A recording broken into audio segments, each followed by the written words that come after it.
The 5-10 Tennessee Titans take on the 8-7 Houston Texans for the second matchup in 3 weeks. This time, we get to see the first matchup between quarterbacks CJ Stroud and Will Levis.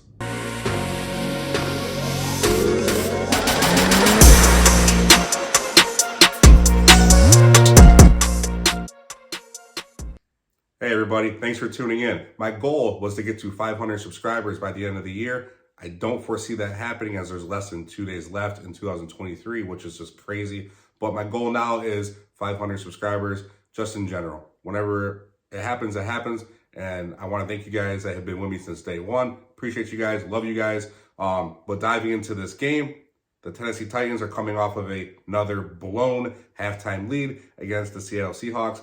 And the Houston Texans are coming off of a 36-22 loss to the Cleveland Browns, who, by the way, look like they're going to be visiting the winner of the AFC South, whether that's Houston, Indianapolis, or Jacksonville, which is, pretty interesting, I think. Right now, the way the standings are and the playoff matchups are looks like Cleveland's going to be visiting those teams, one of those teams, the winner of the AFC South, and we know it's not going to be the Titans. But guys, man, the Browns, they're on fire.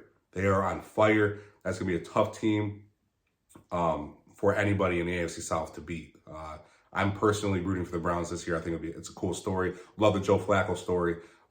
They had him on the Pat McAfee show. If you guys have not seen that, tune into it. It's pretty cool. But that aside, let's dive into this game, guys. The Texans are currently 4-point favorites, and the last time these two teams faced off, the Texans won 19-16 in overtime.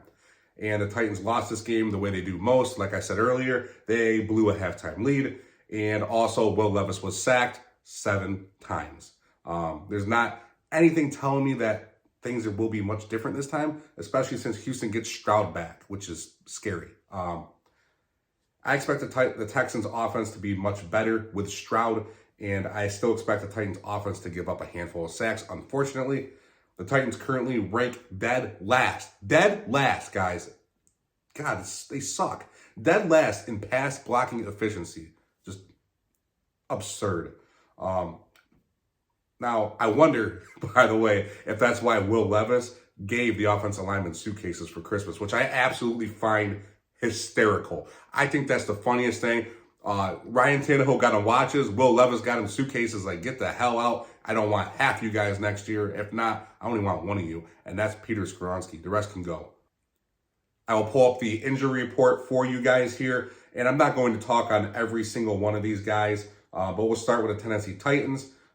Trey Avery is questionable. I expect him to play. Be nice to have Brunskill back healthy. Aaron Brewer, limited. It'd be interesting to see what happens if he's not our center this week.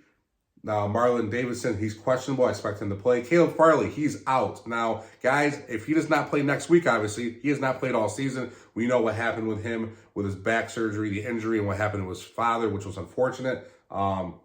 It'd be nice to get him a game in just to see what happens, give him some playing time this year. But I don't foresee it. I don't think he'll touch the field this season. You have normal guys here like DeAndre Hopkins and that's, NIR rest. Same thing with Henry towards the bottom. Then we'll get into Will Levis, ankle injury, full participation on Wednesday, Thursday, and Friday. He will play, which I'm excited about. We have Kyle Phillips coming back. That'll be awesome to see as well. Ripolo, Kyle Phillips, Quentin Bohanna. He's interesting. This is the updated injury report as of Friday, late Friday, that they released. But there's been news since then. So Quentin Bohanna is actually out with a personal issue. Be curious to see what that is exactly. And then, unfortunately, my favorite here, tight end, you guys know I'm high on here, Josh Wiley. He is actually on season-ending IR, which sucks. I was hoping to get him some more games, some more reps, and see what he could build on towards next season. But I am still high on this guy. I hope that he can continue to develop, and I thought he was really coming into his own towards the second half of the season. Now let's get into the Texans here. We have Will Anderson, did not practice, and then limited on Friday. I expect him, personally, to be on a limited snap count or not playing. They want him healthy. And the Texans here are trying to make a run for the playoffs, so you got to remember that. Now you have Malik Collins. He's also questionable. He did not practice Wednesday, Thursday, or Friday, so I don't know if he will play. Then you have Jonathan Greenard. He is out. So you got three defensive linemen for those guys out. So, they're going to need those guys if they want to stop Henry like they did last time, and I'll get into that later. Now you have Steven Nelson. He did not practice Wednesday, Thursday, or Friday. He's questionable. And then you have Sheldon Rankins, another defensive lineman for the Houston Texans. And he did not practice Wednesday, Thursday, but he was limited on Friday. He is questionable. Now, a big name for the Houston Texans, obviously, we talked about it earlier, C.J. Stroud, limited on Wednesday, but he was a full participation in practice Thursday and Friday. He will play. And we have fullback Andrew Beck, limited on Friday, and he is officially questionable. And I'm going to get into some interesting, facts, notes here for a little bit, things that I wanted to touch base on, and then we'll get towards my breakdown of the game. And guys, I'm wearing the white jersey right now because the Titans are going to be decked out in white jerseys with the light blue pants and white socks. Unfortunately, the only white jersey I have is Kevin Byard, and I need a new one. That's Will Levis, I believe. I'm going to get his in the offseason. And yeah, guys, we're needing new jerseys, or at least I am. There's a chance I might have to get a new jersey I might have to get a Spears jersey because Henry might not be here. It's always difficult on getting jerseys. It really is. I'm sure you guys know the pain. Unless you get someone with your last name on it, or get can't go wrong with George or McNair at all. Same thing with Henry, you can't go wrong. But I like active players, I really do. Now that aside, the Titans signed defensive tackle Roth Blacklock to the 53-man roster from the practice squad. And guys, I really wanted the Titans to draft this guy back in 2020. I was texting my buddy about it, who's a Titans fan. It's like, man, I want Blacklock so bad. But the Texans took him in the second round in 2020. So it's funny that we now have their ex-defensive tackle, and the Texans now have our ex-defensive tackle in Tier Tart when we released him, and he was claimed off waivers.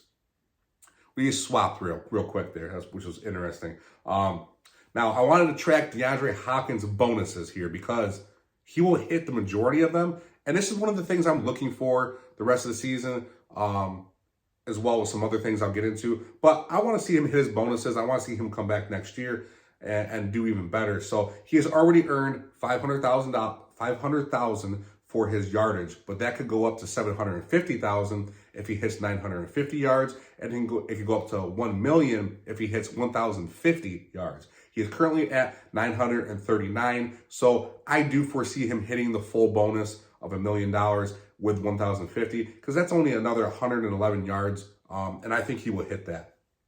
Might even hit it this game, guys. If he catches 65 passes, he will earn $250,000. If he catches 75 passes, he will earn $500,000. He will earn $750,000 for 85 catches, and then $1 million for 95 catches. He's currently at 61. So for him to get to $1 million, he has to catch another 34 balls. I don't foresee that happening. I think he definitely hits the 65 and gets the $250,000 bonus. Maybe he hits the 75, so that's another 14 catches, and hits the 500,000. So that's where I'm thinking he's going to end up at. I think he hits the full bonus for yards. I think he'll get halfway there on the catches, and he'll earn $500,000 for 75 catches. He currently has 6 touchdowns, which has him currently sitting at a $500,000 bonus, and he will earn $750,000 for 8 touchdown catches, and $1 million for 10. I don't know if he'll get 4. I'd be loving if he did, but he's currently, at $500,000 with 6 touchdowns. I definitely think he'll get another 2. Another 4 is tough, with 2 games left. Let's do 2 a game unless he just goes off tomorrow and gets 3 or 4, which would be crazy.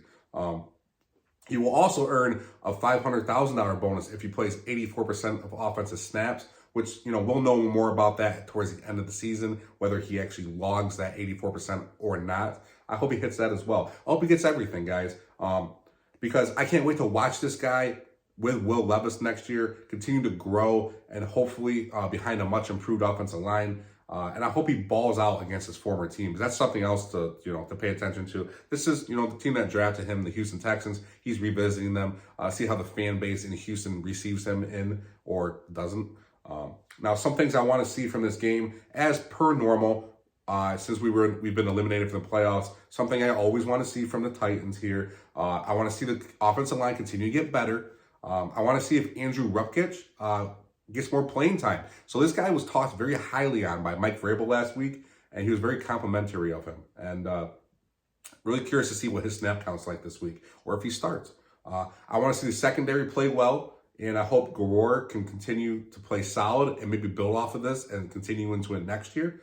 He was one of two guys that had a pass breakup last week. One of two, that's it. I mean, our secondary, like I said, has not been good. Another guy who played well last week was Otis Reese, and he earned some praise from defensive coordinator Shane Bowen. And I want to see what they can, what they do with him, with his playing time. Are they going to put him right next to Aziz Al-Shire? Let's see. Our linebackers are banged up right now anyway, so be curious to see what they do. Now, the last time these two teams played, the Texans held Derrick Henry to 9 yards on 16 carries, which is just absolutely absurd. It made me sick watching it. I expect them to load up and to stop the run again, which, obviously going off the injury report, the Texans are going to have their hands full doing that with a banged up defensive line. But if they do that and are successful doing it, which I do think they're going to load the box just like everybody else does, the linebackers are going to play a big part of it because they were missing some defensive linemen last game. They played against us 2 weeks ago anyway. So, they are going to be loading up with linebackers. They're going to try and get Henry in the backfield like every team tries to. So a lot of this falls on Will Levis, the offensive line, and the passing game, right? If we can't run the ball and block for Levis, then this could get ugly, and it could get ugly pretty quick because, they have CJ Stroud back. It's a big difference, guys. And I don't think this is going to be a close game. I really don't. I think the Texans do successfully stop Henry again, and I think the Texans will be able to get after Will Levis again. I don't know if we'll give up 7 sacks again, which I really hope we do not. But I do think they'll give up a handful of sacks, and I'm praying that we do not get Will Levis hurt because I want him to finish next week strong, finish the season strong, and I want him to stay healthy. We don't need him to have, a nagging ankle injury going into the season, or actually to, have a new injury, because this offensive line is going to get somebody hurt, has already gotten 2 quarterbacks hurt this year, and I just don't want to see injuries. I don't wish injuries upon anybody, especially our team, especially quarterback. So I hope Will Levis stays healthy. But I think Stroud, like I said, is going to light up the Titans defense, unfortunately, and I think that's going to open up the running game for a guy like Devin Singletary, who did well against us 2 weeks ago. And guys, I don't think this is going to be close. I think this is going to be a 34-17 game, Houston over Tennessee. And, guys, at this point, a playoff contender against a team that's already eliminated. And Houston's a better team right now. They are. We have a lot of holes to fill. We currently hold the 7th overall pick. But if we lose and some things go our way, there's a chance we can get higher, which I know a lot of you guys want the higher pick. I just want to see this team play competitively. I want to see them continue to grow in areas like the secondary and the offensive line. And, I hope that we find a gem like maybe Eric Rohr in the secondary. Maybe Rupkich can come and provide offensive line value for us, and maybe Otis Reese can become that second linebacker and we sign Aziz in the offseason. I want to see things like that. I want to see Hopkins hit his milestones and his bonuses. I want to see Levis, like I said 10 times, I want to see Levis continue to grow and develop and, get better. Maybe Kyle Phillips can finally start to put some healthy games behind him and get over these injury issues that he's had. And maybe Treylon Burks can continue to do better. And I want to see Harold Landry continue to get better. He has turned it on in the second half of the season. He's probably going to hit double-digit sacks, and I love that about him, guys. He's not far off. If I remember correctly, I think he's at 9.5. If you guys remember, I should have had that stat down, but I did not. If you guys know, comment down below. But, guys, that's what I'm looking for this season because we're eliminated. So there's things that I want to see, just like I'm sure you guys do as well. And, let's just hope we can, stay competitive and have some drive and fight for us. And there's only 2 games left, guys, and then we're in for a long offseason. So enjoy Titans football while it's here. And as always, guys, tighten up.